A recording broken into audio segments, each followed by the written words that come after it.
Hi, welcome to class. We're the only two right now, but the other ones will show up eventually, right? I hate my life. I hate my life. A Professor Sunrise Productions! Hello class, Professor Sunrise here.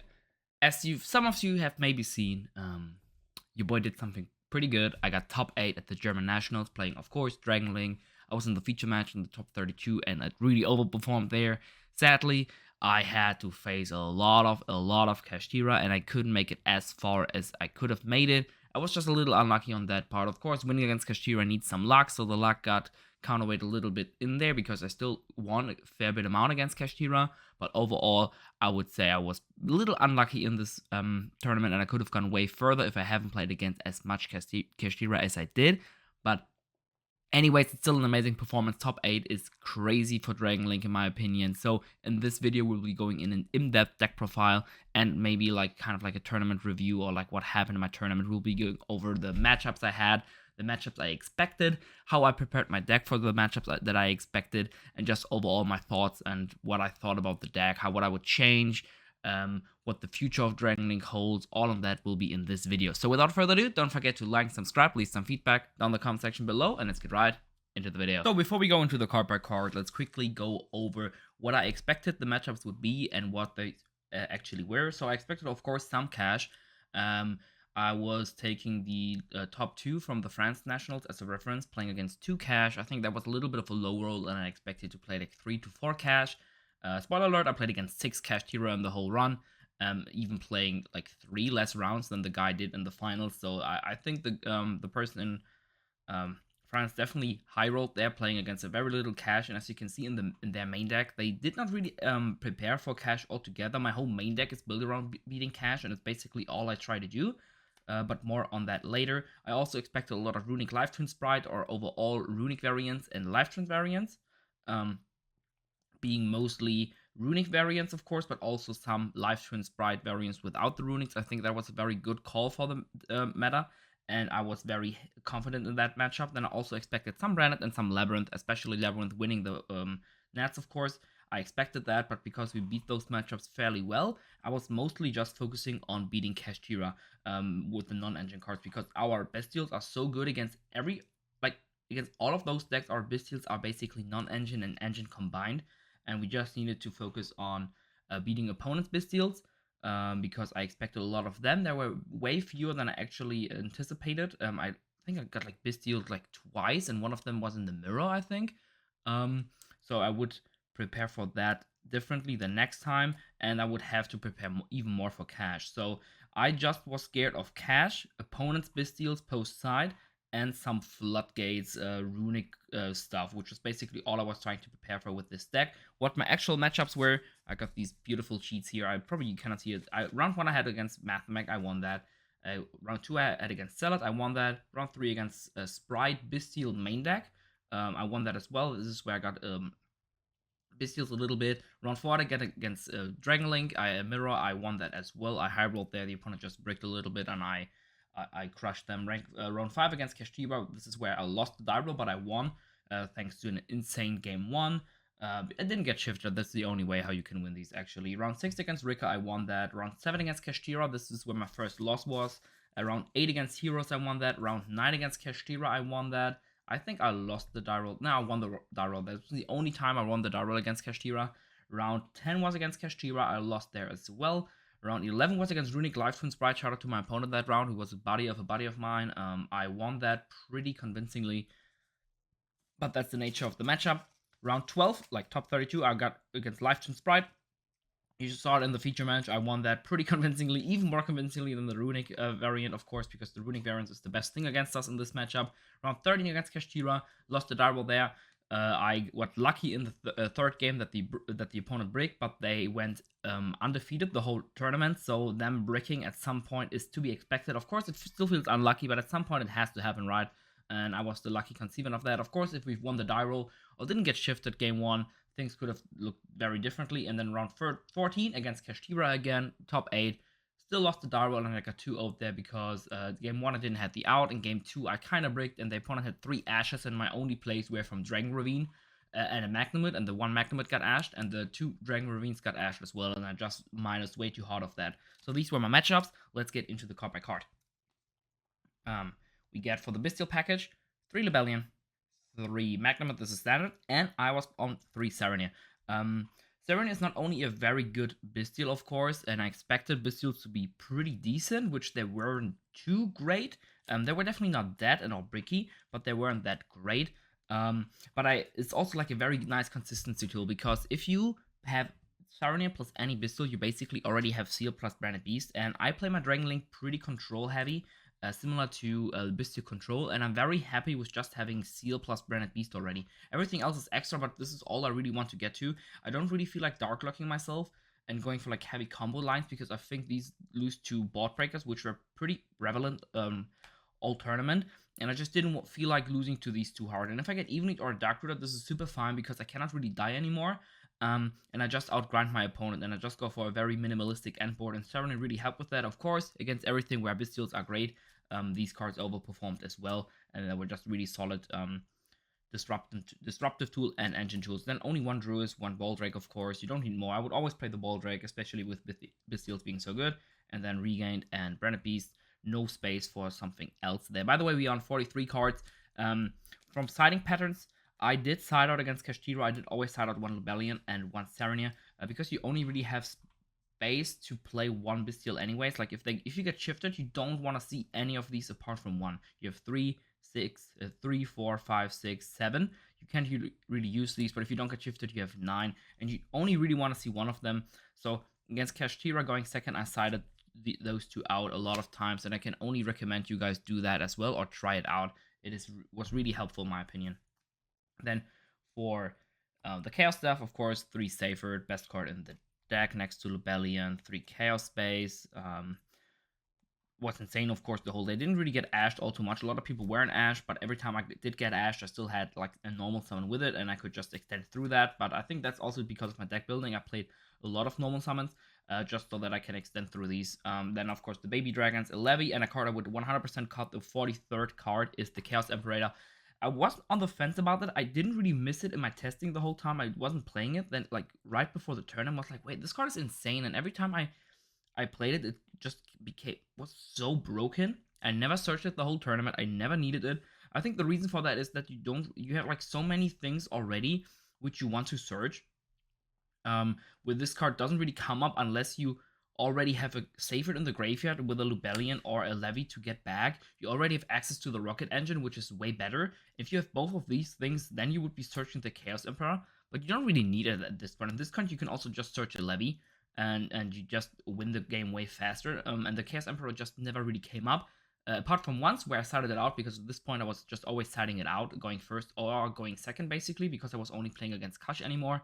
And against Kashtira, I would have come up in a very simplified game state, but I still won regardless. So I would 100% cut this card and go back to 43 cards. I would maybe play something else for that, but more on that later. Now for the MVPs, the Rocket Engine, I played 3 Quick Launch, of course, and I played 3 Tracer, 1 Caliber, 1 Recharger, Abs, Boot Sector, and Ravine. Pretty standard apart from the 3 Tracer, but not only is this a consistency tool, it made it that I had like a 90% or like 91% chance going first to see a way into a Dragon into the graveyard. So be it a normal summon, be it a Chaos Base, be it a Safer, not even including Ravine or Lebellion, just so that I could play, because the deck can brick a little bit with the Bystials, and I just wanted to have as many normal summons as possible. And of course, these normal summons don't really brick you all too hard, because once you get to Boot Sector, you just have the ability to summon these out of your hand. The Synchro tools are insane, and the Rocket cards really overperformed. Also, targeting disruption like books were very prevalent the whole tournament. Book, Imperm, targeted like runic spells, and just having a Tracer on board while playing into a board was really solid, because once the opponent commits to disruption, you just chain your Tracer, and you just dodge the disruption, and you get some free value off that. That was really strong. And they, like I said, really overperformed going second. The Dark Lock, of course, it hurts a little bit because you don't really have access into a Barone anymore, but it's definitely worth it to dodge stuff like Book, because it's way better to have less good resources than to have no resources at all, of course. These were also like pretty standard. The Caliber came up a lot. Definitely still play it, because worse, it's just a normal summon. It's a tuner. Oftentimes, Tracer and Caliber are just interchangeable. You just need a tuner name to work. And then, of course, the field spells and the apps. I did side out these a certain bit of my times going second as well, just because going second, if you have the ability to go into a ravine and you think it's gonna resolve, you probably are already winning. But most of the time you will not be able to go into a line like that. It did miss out a little bit in the feature match going second. I would have loved to summon Abserata off the Atom, but as you can see, you don't really need it, and you can just win regardless. So this was the Rocket Engine, and what I was siding out a little bit was definitely overperforming, like I said, especially the 3 traces, because I don't think I passed once. Like, you draw 5 and you just pass because you don't have a way to get a dragon into the board. I never had that, and I think that's part 2 playing 3 tracers in the main. And then for the non-engine, I only had 9 non-engine slots, which is not too much, but because we can focus on just Kashtira, because we beat everything else, I felt confident with this. I had 3 Book of Moon. This was insane, especially going first. 3 Dark Ruler. This was the MVP of the tournament. It broke so many boards, especially against Kashtira. If they don't have Shifter, Dark Ruler is so good against them. And then lastly, 3 Imperm. This was not as good because people were not going for a Rise Hard pass, but going for like the full combo with Shangri-Ira, and then in the over the certain time, they would just be able to zone lock you so much and disrupt you so much with Fenris, Unicorn, Prep, Ogre, stuff like that, where you just couldn't play anymore. Imperm didn't really help with that, and I was too scared of just imperming a Unicorn or sometime in their combo that it didn't really feel good enough in my opinion. This was also good against Runic variants, but I played against so little against them. In hindsight, I probably would have changed that for probably a Nib, because they, like I said, don't go for a Rise Up pass, but went for the full combo. And Nib would have been just as blowout as a Dark Ruler, and maybe even a Book of Moon. Book of Moon, of course, has the same problem as the Imperm, but Book of Moon is way better going first. Every time I had Book of Moon going first, I knew I would probably win, unless they have like 3 non-engine cards, which deal with back row and with a Savage, just because Book of Moon on the first summon is so hard for them to recover. They only have like 1 line of recovery, and once we have a pop for that, it's basically over. And apart from Imperm, these cards were insane in my opinion. As you can see, I don't really play Ash or Ghost Bell, not even in the side deck, just because I think these matchups are pretty easy to handle by their own. Apart from Runic, where these cards would be good, but they are not that great. Like against Labyrinth, against Brandon, we don't really need to Ash their playstarters, just because the Bystials deal with the engine so well, and they just really have a hard time playing with that. So I didn't want to go for that because it was not impactful enough in the side deck, and it was too bad in the main deck for me to play Ash, Ghostbell, and that. And of course I didn't miss it, but that's also because I didn't really play against any of these decks whatsoever. Extra deck, pretty standard. Striker, Romulus, 2 Seal definitely came up a lot of times. I would always play this. Pisty, Triple Burst, Burrowland, standard. Went through these a lot. I never went for, I mean, I did Summon Dark a lot, but I never went for these 2. So you could cut them. I'm thinking about maybe playing a Zeus over them so that talents can be better against Kashtira. I'm maybe thinking about playing some more synchros. You could go for a Scarlet in time. I went into time a lot because game 1 took quite some time, because this is so control heavy, of course. I would maybe think about cutting the Unicorn. I would still keep the Access code just because it's such a great OTK tool and it's still good against back row decks. But the Unicorn I would probably cut just because it doesn't really offer enough. But then again, the talents is also really not that good, like the talent Zeus plan, just because they would chain their Rise Heart and either banish their Rise Heart or banish like your normal summon, and you're still kind of screwed there. It just doesn't feel that great. So the Unicorn is just a very generic tool, and it's, of course, in German Nationals, which a lot of random decks, I thought these would be good, but I just never went through them. And Synchros, Savage, of course, Bay, Baron, of course, Bay went through these a lot. Dispata, insane card. Sadly, not that good against Kashtira, but like in simplified game states, random attacks. This card is insane. Extending, going second, or like playing into boards is really good. Chaos Angel actually never went in this, apart from once where this got judgmented. But overall, it's still like a very good card at OTKing or just playing into boards if you play against a very monster heavy board. Making a very early Chaos Angel, if you have the ability to do so, is insane, because then all of the other synchro monsters are unaffected. And of course, Atom would always play this card, especially because we play so many Bystials, of course, in the main and in the side. This card was insane. It might seem like a win more card, but if you have 2 Bystials and you resolve this, you will always be winning. And that's really important because otherwise, if you have 2 Bystials on the board, you won't always be winning. You can only really go for like Seal Pass, but if you make this, you can summon apps, you can summon Save It, you can extend so much. It's unreal. Then for the side deck, like I said, I was scared of playing Bystials, which is also the reason why I went down from 60 to 40, because I wanted to have answers against my opponent's answers, and my opponent's answers would be Bystials, and I wanted to deal with those Bystials with my own. So I played 2 Swim and 2 Boulder. Basically, all of the decks, or like everything apart from Kashtira, basically sides for Bystials already. So why wouldn't we do the same? They are really good into the current meta. So we just sided the other ones, and it really showed, I think, in the feature match that the Bystials, like siding all of them is insane. Going second against Live Twin variants, it's just unfair what you can do with them against them. So definitely would still keep those in. Also, the reason why I went for 40 card was so that I could see quick launch more, because I just noticed having a Tracer on the board while comboing into boards is really good. So while 60 card, in my opinion, still plays better just in a vacuum, the 40 card variance is just better playing into a meta, playing into Disruption, playing into at least the current Disruption, which is very targeted, and I thought at least was very Bystial heavy. Of course, if you play only against Kashtira, the 60 card probably would have been better just because you have more non-engine tools in there, like relative, of course, to the deck size.